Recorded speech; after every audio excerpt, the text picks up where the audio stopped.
अब सब खत्म हो गया। अगर 2-3 दिन पानी नहीं आया तो हम सब नहीं बचेंगे। ये सब उसी अपशगुनी लड़की की वजह से हुआ है। आसमान कई महीनों से सूखा पड़ा था। ना बादल, ना बारिश, सिर्फ तपती धूप और फटी हुई जमीन। गांव के चारों तरफ फैले खेत ऐसे लगते थे जैसे किसी ने उनकी सांसें छीन ली हों। मिट्टी में गहरी दरारें थीं और हवा चलती तो धूल उड़ती, जैसे हर कण पानी पानी कराह रहा हो। लेकिन गांव का असली सूखा सिर्फ खेतों में नहीं, लोगों के दिलों में भी उतर चुका था। 15 साल पहले एक रात जब पूरे गांव में खुशी थी, किसी के घर बच्चा होने वाला था, उसी रात आसमान अचानक काला पड़ गया। तेज आंधी चली और अगले ही दिन गांव में ऐसा सूखा पड़ा कि सालों तक पानी नहीं बरसा। लोगों ने उस नवजात बच्ची को देखा और उसी पल एक नाम दे दिया, अपशगुन। अरे, वो तो अपशगुन है। वो बच्ची थी रुखसार। बचपन से ही जब भी कोई मुसीबत आती, लोग कहते, जब से ये पैदा हुई गांव की किस्मत खराब हो गई है। कभी किसी के घर बर्तन टूट जाते तो कोई चिल्ला उठता, पक्का आज ये लड़की इधर से गुजरी होगी, वो ही थी जिसने ये किया। एक बार गांव में शादी थी, ढोल बज रहे थे, हर तरफ खुशी थी। रुखसार दूर खड़ी देख रही थी, उसकी आंखों में भी वही सपना था, काश कोई मुझे भी अपनाए। वो धीरे से अंदर जाने लगी, तभी एक औरत ने उसका हाथ झटक दिया।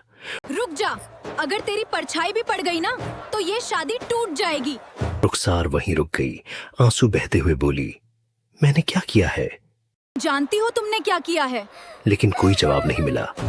उसकी माँ सलीमा सब सहती थी, लोग उसे भी ताने देते, कैसी माँ है, अपशगुन को पाल रही है।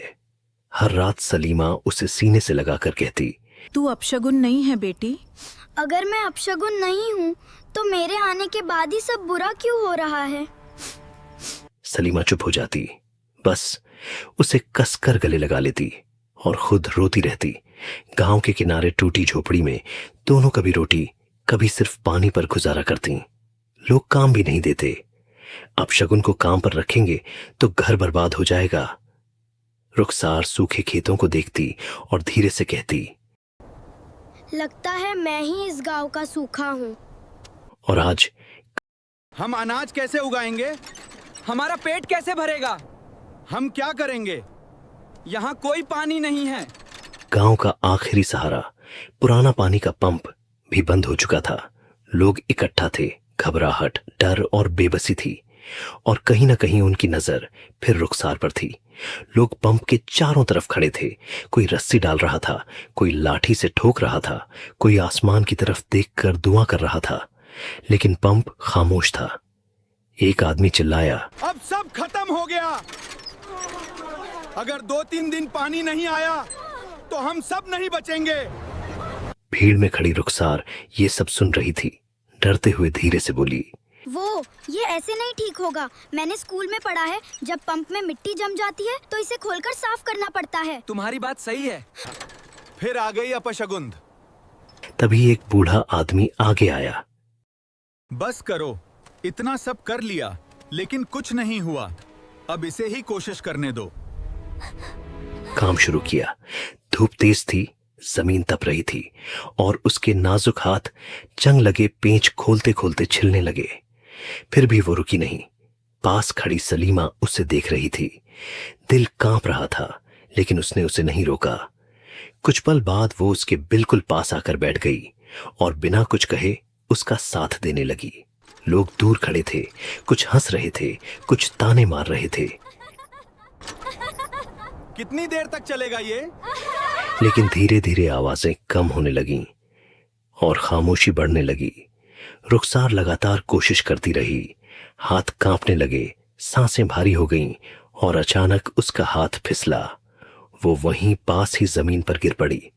सलीमा ने तुरंत उसे संभाल लिया। बस कर दे बेटी, तू इनके लिए ये सब कर रही है जो तुझे अपशगुन मानते हैं। रुखसार ने मुश्किल से आंखें खोली, आंसू बह रहे थे। अम्मी, मैंने कभी किसी का बुरा नहीं चाहा। अगर मैं आज खुद रुक तो जाऊंगी शायद मैं खुद मान लूंगी कि मैं अपशगुन हूं। ये सुनकर भीड़ में सन्नाटा छा गया। कुछ पल बाद वही लोग जो ताने मार रहे थे धीरे धीरे आगे बढ़े। किसी ने पंप पकड़ा, किसी ने मिट्टी हटानी शुरू की, किसी ने कहा चलो मिलकर करते हैं। अब रुखसार अकेली नहीं थी। धीरे धीरे सूरज ढलने लगा। लंबी परछाइयां जमीन पर फैल गईं। थकान हर चेहरे पर दिखने लगी, लेकिन इस बार कोई पीछे नहीं हटा। अंधेरा गहराने लगा। किसी ने लालटेन जला दी। हल्की सी रोशनी में सब अब भी पंप के आसपास खड़े थे। रुखसार के हाथ कांप रहे थे। सलीमा उसके पास थी और अब पूरा गांव बिना कुछ कहे बस देख नहीं रहा था, साथ खड़ा था। किसी ने धीरे से कहा, इतना कर लिया है, अब पूरा करके ही छोड़ेंगे। और फिर सबने मिलकर आखिरी हिस्सा साफ किया। रुखसार ने कांपते हाथों से हैंडल पकड़ा, घुमाया, कुछ नहीं हुआ। सांसें थम गई। अंधेरे में बस उम्मीद बची थी। फिर थक, एक बूंद, फिर दूसरी, और अचानक तेज पानी की धार। लोगों की आंखों में आंसू आ गए। सलीमा ने उसे सीने से लगा लिया। तू अपशगुन नहीं, मेरी किस्मत है। वही आदमी जिसने सबसे ज्यादा ताने मारे थे सिर झुकाकर बोला, बेटी मुझे माफ कर दे। अपशगुन कोई इंसान नहीं होता, बस गलती हमारी सोच में होती है। उस दिन सिर्फ पंप नहीं चला, एक सोच बदल गई। और उस दिन गांव को समझ आया जिसे वो अपशगुन कहते थे, वही उनकी सबसे बड़ी उम्मीद निकली। कभी कभी गलती इंसान में नहीं होती, उसे देखने वाली नजर में होती है।